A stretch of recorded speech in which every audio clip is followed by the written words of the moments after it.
Hello, boys and girls.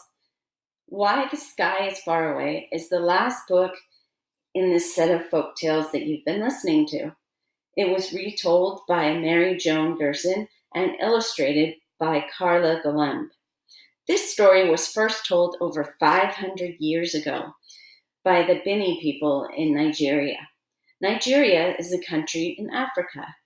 The title hints at what you might find out in this story. Let's read to learn why the sky is far away.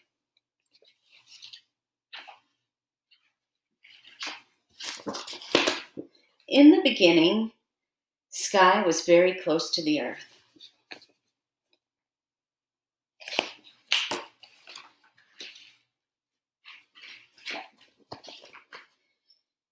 In that time, men and women did not have to sow crops and harvest them. They did not have to prepare soup and cook rice. The children did not have to carry water from the stream or gather sticks for the fire.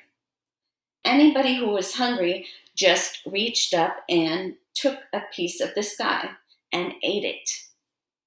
It was delicious too. Sometimes the sky tasted like meat stew, sometimes roasted corn, and sometimes like a ripe pineapple. There was very little work to do, so people spent their time weaving beautiful cloth, carving handsome statues, and retelling tales of adventures. And there were always festivals to prepare for.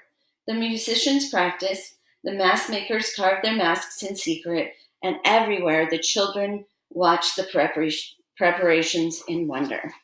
So, what do you notice about the shapes they're making?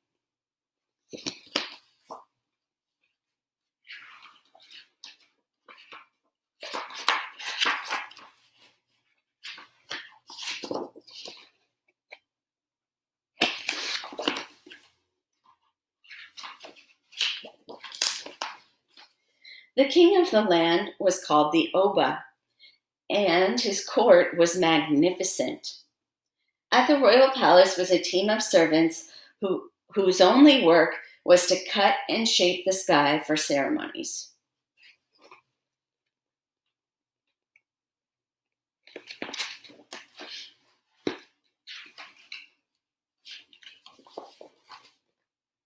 But the sky was growing angry because people were wasteful. Most often they took more than they could possibly eat and threw the leftovers into garbage heaps. I'm tired of seeing myself soured and spoiled on every rubbish bin in the land, brooded the sky.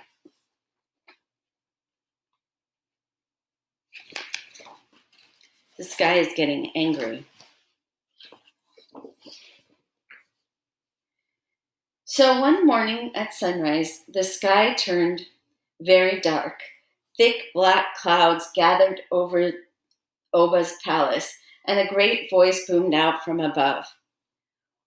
Oba, mighty one, your people have wasted my gifts. I am tired of seeing myself on heaps of garbage everywhere. I warn you, do not waste my gifts any longer, or they will no longer be yours.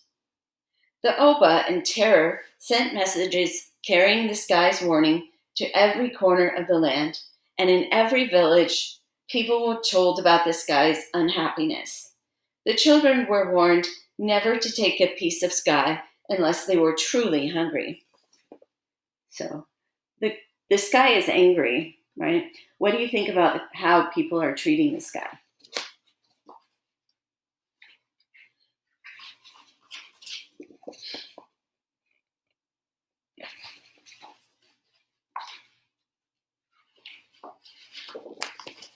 People were very, very careful. That is, for a while. Then the time arrived for the greatest festival of the year. It was the festival that celebrated the power of the Oba. The most important palace dancers performed throughout the night, and the Oba himself, in ceremonial robes, danced for his subjects. By the fifth day, there was rejoicing in every home and every street. The Oba knew, though, that with the dancing and merriment, people might forget the sky's warning. So he made sure no one took more sky than he or she absolutely needed.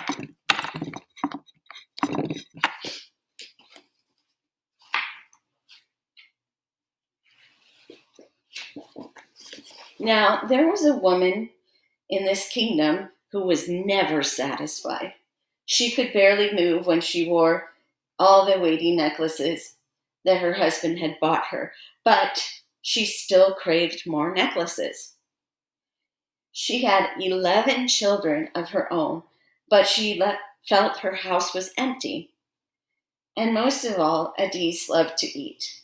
On the very day of the celebration, Adis and her husband were invited to Oba's palace. They danced and ate well past midnight.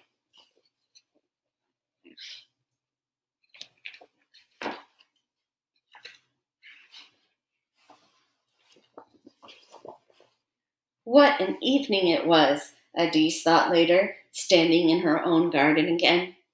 How I wish I could relive tonight. The drumming I heard, the riches I saw, the food I ate. She looked up at the sky and hoping to taste again the coquillons and the meat stew the sky had offered. She took a huge piece to eat. She had only finished 1/3 of it when she could swallow no more. What have I done? Wailed Adis. I cannot throw this away. Otolo, she screamed, calling for her husband. Come and finish this piece for me. Her husband, exhausted from dancing all night, and stuffed the piece into his mouth.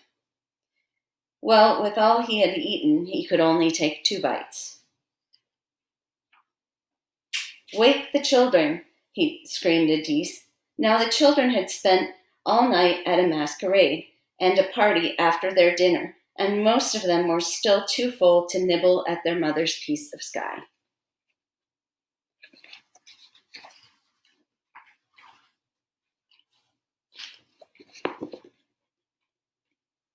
Adis was wasteful and thoughtless. What do you think the sky might do?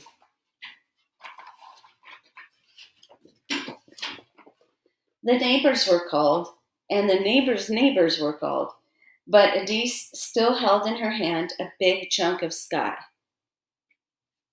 What does it matter, she said finally. One more piece of sky on a rubbish heap. And just to make sure it didn't matter, she buried the leftovers in the garbage bin at the back of her house. Suddenly the ground shook with thunder. Lightning creased the sky above the Oba's palace, but no rain fell.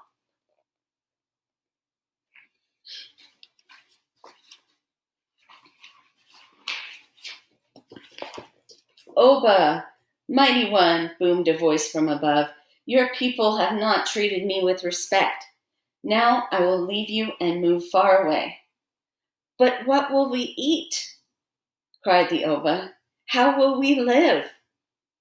You must learn how to plow the land and gather crops and hunt in the forest, answered the sky. Perhaps through your own labor you will learn not to waste the gifts of nature.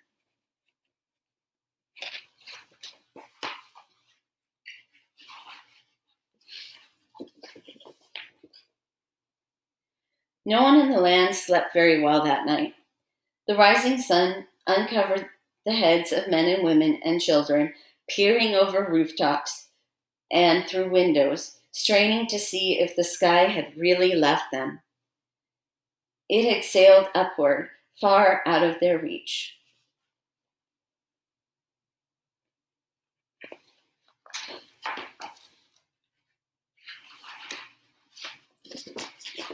From that day onward, men and women and children had to grow their own food. They tilled the land and planted crops and harvested them. And far above them rested the sky, distant and blue, just as it does today.